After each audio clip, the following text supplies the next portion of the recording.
खेसारी लाल यादव और शिवानी सिंह में तगड़ा वाला एकदम लड़ाई हो गया है भाई। तगड़ा वाला लड़ाई आप लोग देख चुके हैं, नहीं देखे होंगे तो चलिए हम बता देते हैं।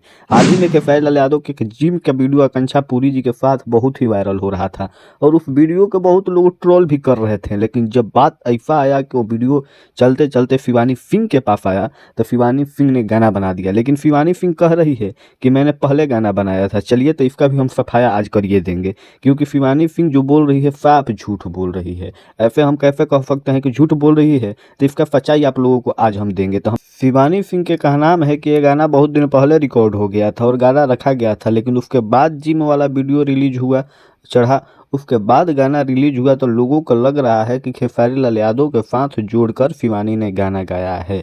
तो हम बता दें आपसे कि शिवानी ने फिक्स खेसारी लाल यादव को जोड़कर गाना गाया है और लोगों की गाली से बचने के लिए भौकाल बना रही है, ठीक। क्योंकि खेसारी लाल यादव का जो गाना शिवानी सिंह गाई है वो गाना का ट्यून है कि चेहरा गोर लेके तू काला काम करेलू, जो गाना की शिल्पी राज ने गाया है। और शिल्पी राज के गाना अभी आया लगभग 1 हफ्ता हुआ है, तो 1 डेढ़ हफ्ता बाद ही वो गाना के ट्यून सुनकर शिवानी सिंह के राइटर लिखे होंगे तो फिक्स है।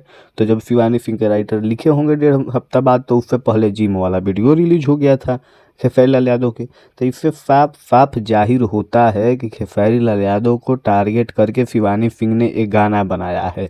अपने आप को बचने के लिए उन्होंने ऐसा बता रही है कि मैं खेसारी लाल यादव को टारगेट करके गाना नहीं बनाई हूँ, लेकिन ये बात फिक्स है कि खेसारी लाल यादव को टारगेट करके गाना बना रही है। और हो भी सकता है क्योंकि इन दिनों ना खेसारी लाल यादव की टीम से उनको काम मिल रहा है, ना पवन सिंह की टीम से काम मिल रहा है। दोनों जगह से काम मिलना तो बंद हो गया है और चर्चा में कुछ दिन से आ नहीं रही थी, तो सोची होंगी कि चर्चा बना लें। आप लोगों को कैसा लगता है कमेंट करके अपना राय ज़रूर दीजिए और आप लोग बताइए कि क्या शिवानी सिंह अच्छा की हैं खेसारी लाल के साथ, आप लोग कमेंट में ज़रूर कीजिए।